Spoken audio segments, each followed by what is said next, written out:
भगवान परम धाम को गए, संतों का श्राप लगा था और संतों का श्राप कभी खाली नहीं जाता, इसलिए सब यदुवंशी समाप्त हुए।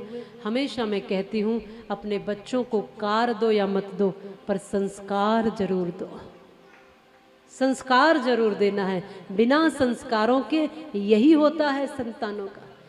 उनको समझाओ कि मेहनत क्या होती है, परिश्रम क्या होता है, संघर्ष क्या होता है, धन की कीमत क्या होती है, रिश्तों की कीमत क्या होती है, व्यक्ति की कीमत क्या होती है, जीवन की कीमत क्या होती है। ये सब बातें उनको बताओ।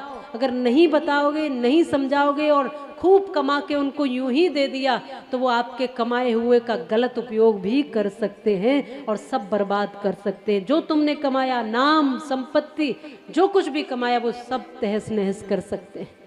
इसलिए बच्चों को बहुत कमा के देना है, ये मत सोचो।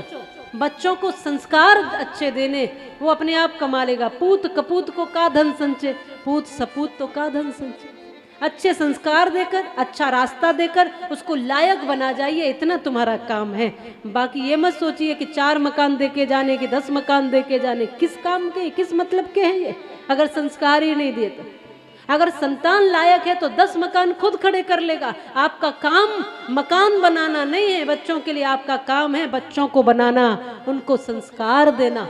और जो समय पे किया नहीं, और अगर नहीं किया तो फिर उसका परिणाम लौट कर आता, पीढ़ी दर पीढ़ी कुल के कुल का नाम खराब कर देती है ऐसी संतान। यदुवंश में आए, भगवान के कुल में आए, फिर भी इतनी छोटी चीजें उन्होंने की, व्यसनों में पड़ गए।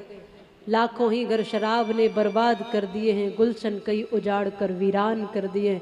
इसलिए आह्वान करती हूँ, शराब आदि व्यसनों से मुक्त हो जाइए और अपने जीवन को सात्विकता की ओर लेकर आइए, सही दिशा में लाइए। पूरे यदुवंश का विनाश हुआ है शराब के कारण। ये अच्छी नहीं है, ये नशा अच्छा नहीं है। आज की युवा पीढ़ी को समझना और सोचना चाहिए, नशे से बाहर आओ। मैं देखती हूँ रिक्शा चलाएंगे, इतनी मेहनत मजदूरी करेंगे, रात को जाके पौवा पी के खराब कर देंगे उस पैसे को। छोटे छोटे काम करके पैसा इतनी मेहनत से कमाया और अपने जिंदगी को, पैसे को इतना महत्वहीन समझ लिया कि जीवन, पैसा, रिश्ते सब बर्बाद कर रहे हैं लोग। ऐसा नहीं है कि धनाढ्य लोग जो होते हैं वो शौक में पीते, गरीब जो है अपनी आदत में पी रहा है। घर घर तक पहुंच गया ये विषन, ये जहर। अमीर शौक में पी रहे, बिना इसके क्या शौक, क्या शान, क्या शादी, क्या उत्सव, सब जगह वही चल रहा है। और गरीब इसलिए पी रहा है कि बस गम है, दुख है, परेशान है, कमाई ज्यादा नहीं, मेहनत बहुत ज्यादा है। सब चीजों को छोड़िए, परिश्रम करो, सद्विचार रखो, ईश्वर पर भरोसा करो और सात्विक बनो। अच्छा भोजन करो, अच्छा जीवन जियो, अच्छा विचार रखो। ये भगवान की कथा समझा रही है। आज सुखदेव जी महाराज कहते, परीक्षित, यदुवंशियों ने अपने ही आप अपना विनाश कर लिया। भगवान परम धाम को गए। जब ये बात तुम्हारे पूर्वजों को पता चली, पांडवों को पता चली, तो उनमें वैराग्य की स्थिति बनी। सारे पांडव एक एक करके घर छोड़ करके गए और एक एक करके परमात्मा में विलीन हुए।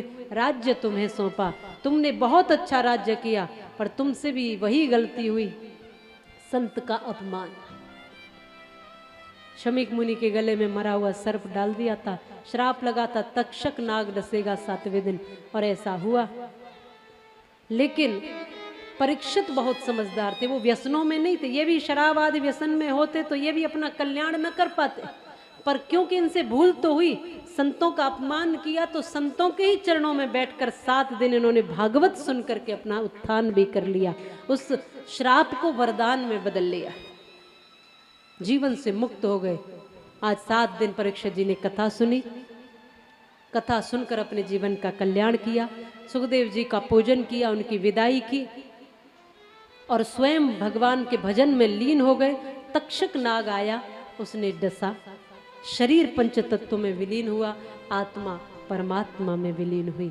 आनंद हुआ, आत्मा को, अपने आप को उन्होंने जाना, अपने जीवन को जाना और अपने जीवन का कल्याण कर लिया। हम सबको भी अपने आप को समझना है, जानना है और अपने जीवन का कल्याण करना है।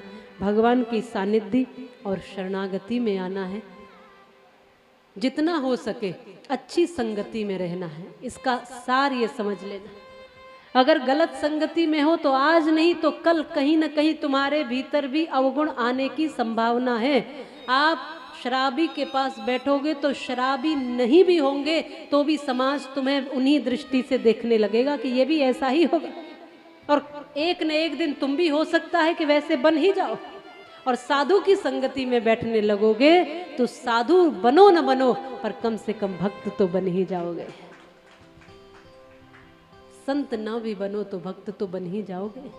इसलिए कहती हूँ, समझो, जानो, भगवान के सानिध्य में आओ, अपने जीवन का कल्याण करो।